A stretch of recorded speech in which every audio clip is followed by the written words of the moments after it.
प्यारी सी रचना है, सुनने सुनाने वाला भजन है। भजन बहुत ही प्यारा है, लेकिन जब एक एक शब्दों पे आप गौर करेंगे तब समझ में आएगा, तब ये भजन सुनने में आनंद भी आएगा।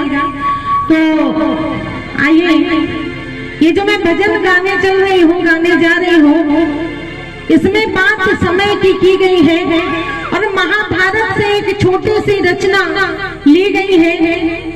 समय अच्छा होता है तो रंग को भी राजा बना देता है, अगर समय बुरा होता है तो राजा को रंग बनाने की क्षमता रखता है। बात सिर्फ समय की होती है। आइए बात समय की करते हैं, भजन के माध्यम से समझाते हैं। एक एक शब्दों पे गौर करिएगा। कहना है,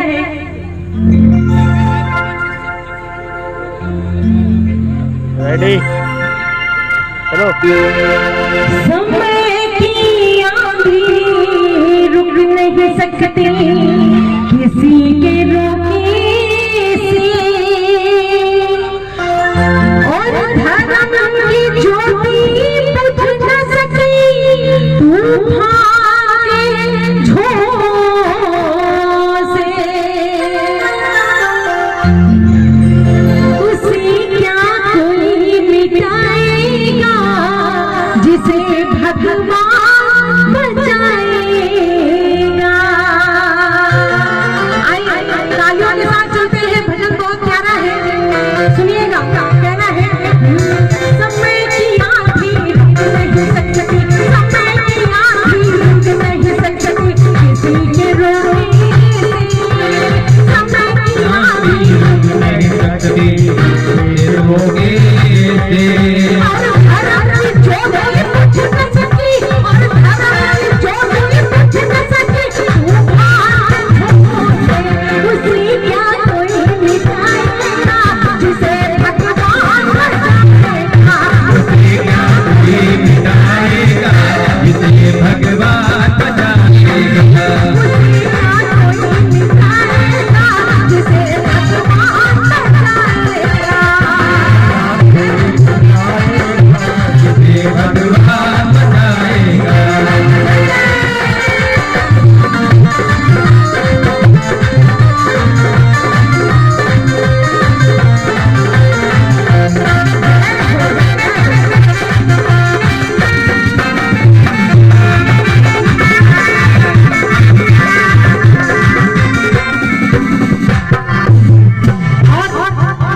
पहली पंक्ति है, गौर फरमाइएगा, जरा ध्यान से सुनिएगा।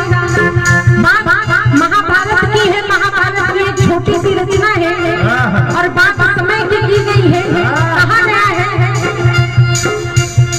धर्म ध्वजाधारी अर्जुन भीम नकुल से बलधारी, धर्म ध्वजाधारी अर्जुन भीम नकुल से बलधारी, धर्म ध्वजाधारी अर्जुन भीम नकुल से बलधारी।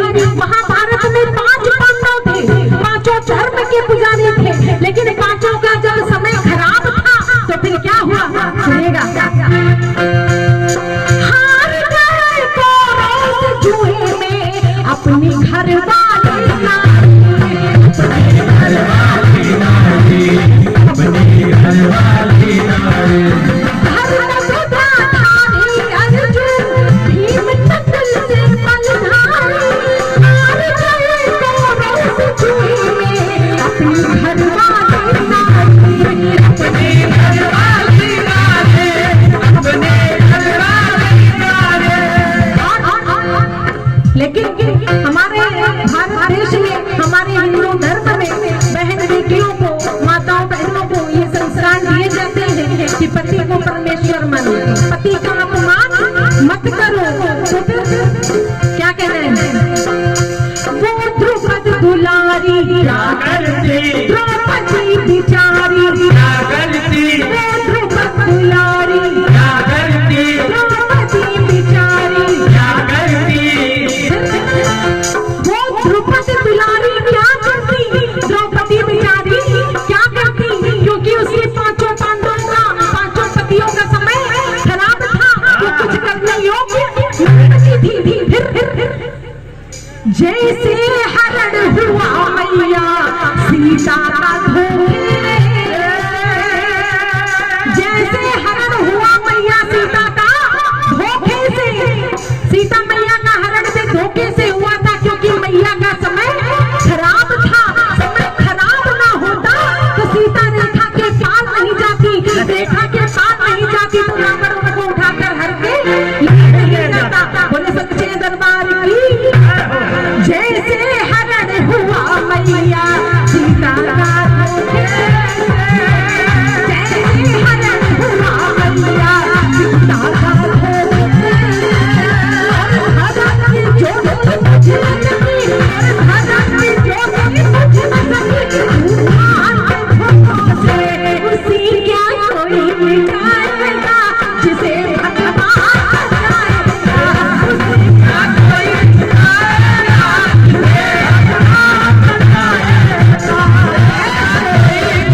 कहना है पांच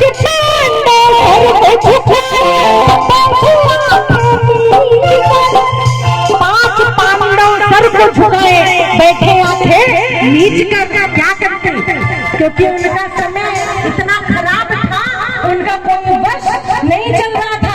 सोचिए उन पतियों का क्या हाल हुआ होगा जिस वक्त उनकी आंखों के सामने उनकी पत्नी लुटी जा रही थी। क्या हुआ सुनिएगा। पांच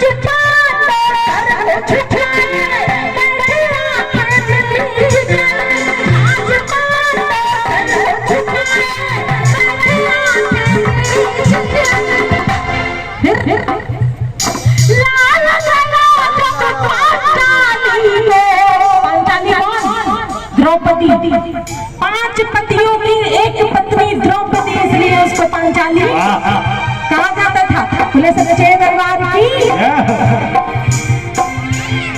बाल पकड़ कर पांचाली को लाया गया जब खींच गए, क्योंकि उसके 5 पतियों का समय खराब था। 5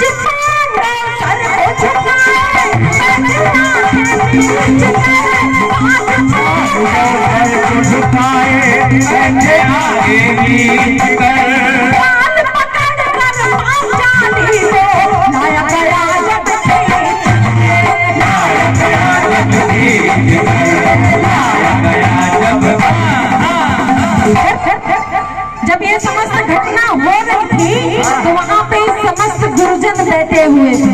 आधे इधर आधे इधर आधे इधर। हाँ जी समस्त गुरुजन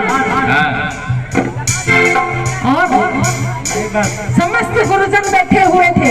उन्होंने उन दुशासन और दुर्योधन को बहुत समझाया कि ये अपराध मत करो वरना तुम्हारा सर्वनाश तय है, लेकिन वो नहीं माने क्योंकि उनका समय खराब होने वाला था। फिर द्रौपदी कहने लगी, कहते नारी का सम्मान करो, नारी का अपमान कभी मत करो, चाहे वो माँ हो, बहन हो, पत्नी हो, बीवी हो, कोई भी हो। द्रौपदी बददुआ देने लगी, उन दुष्ट दुशासन और दुर्योधन को कहने लगी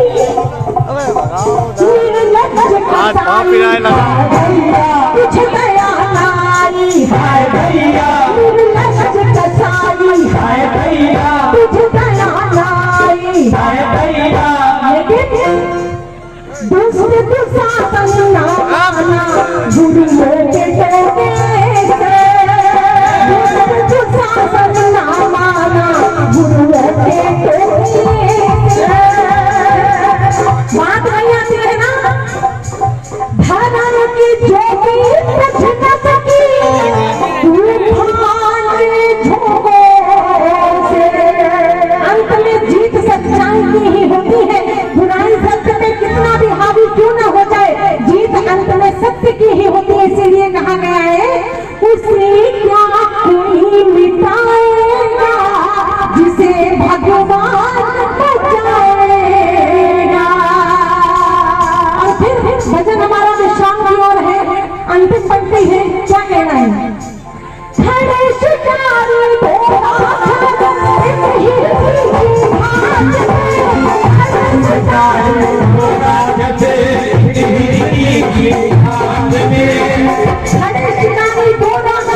एक हिरने की घाट में। वो दो राक्षस कौन थे? दुष्ट दुशासन और दुर्योधन। और वो हिरनी कौन थी? द्रौपदी। फिर सुनिएगा। खड़े शिकारी दो राक्षस एक हिरनी की घाट में। उन दोनों ने उसको घेर रखा था द्रौपदी को, उसकी साड़ी पकड़ के खींच रहे थे। तभी द्रौपदी को याद आया कि अभी एक शख्स ऐसा है, एक व्यक्ति ऐसा है जिसको मैं बुलाऊंगी तो वो मेरी एक पुकार पे दौड़ा चलाएगा। वो शख्स कौन था? भगवान कृष्ण कन्हैया। द्रौपदी बुलाने लगी और कहने लगी, बोले द्रौपदी लाज है भैया तुम्हारे हाथ में, भैया तुम्हारे हाथ में, भैया तुम्हारे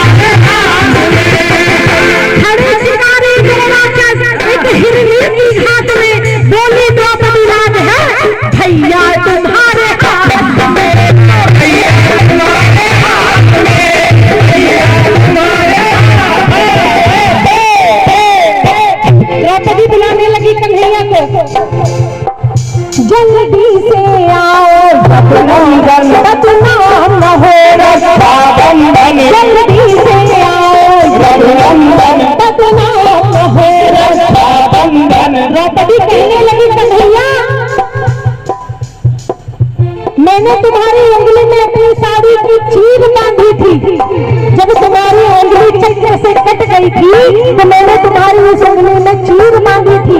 उसी की याद रखकर कन्हैया भाग कर आ गया। मैं आज बहुत मुसीबत में है, क्योंकि द्रौपदी कन्हैया को अपना भाई मानती थी। लेकिन जब द्रौपदी बुलाने लगी कन्हैया को तो उसके मन में असमंजस था, कन्हैया नहीं आए, क्योंकि उसने एक हाथ से अपनी साड़ी पकड़ रखी थी, दूसरे हाथ से कन्हैया को बुला रही थी। उसने सोचा कहीं ऐसा ना हो मैं अपनी साड़ी छोड़ दूं, मेरी साड़ी भी चली जाए और कन्हैया आए कि ना आए। भगवान तब तक नहीं आते हैं जब तक हमारा पूरा समर्पण नहीं होता, जब तक हम पूरे समर्पित नहीं होते। द्रौपदी बुलाने लगी, दोनों हाथों को ऊपर किया, द्रौपदी ने पूरे समर्पण भाव से अपनी साड़ी को छोड़ दिया, समर्पण भाव से कन्हैया को बुलाने लगी और कहने लगी कन्हैया अब मेरी नैया तुम्हारे हवाले है, तुम जानो तुम्हारा काम जाने। उसने दोनों हाथों को उठाया, आंखों को बंद किया और कहने लगी कन्हैया जल्दी से आओ, बदनाम ना हो, जल्दी से आओ, बदनाम ना हो। जब उसने पूरे समर्पण भाव से कन्हैया को बुलाया तो कन्हैया आ गए। फिर क्या हुआ, पुकार सुनी तो कृष्ण कन्हैया आ गए मौके से, पुकार सुनी तो कृष्ण कन्हैया आ गए मौके से। फिर बात वही आती है ना, कितने भी तूफान क्यों ना आ जाए, कितनी भी आंधी क्यों ना आ जाए, धर्म की जो ज्योति प्रज्वलित है वो कभी बुझ नहीं सकती है, सच्चाई कभी मिट नहीं सकती है। धर्म की ज्योति बुझ न सकी तूफान के झोंके से, क्या कोई मिटाएगा जिसे भगवान बचाएगा।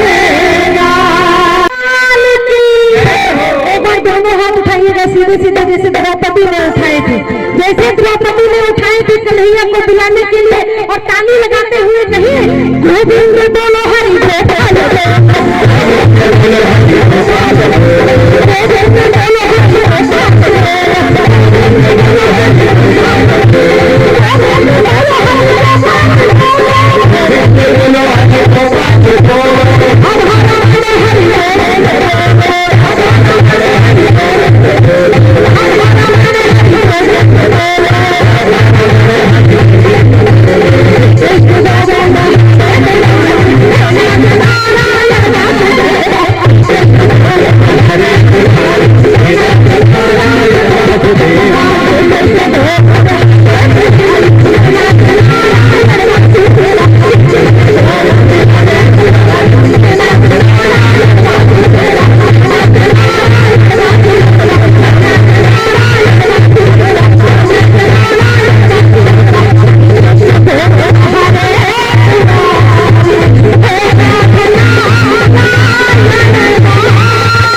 कन्हैया लाल।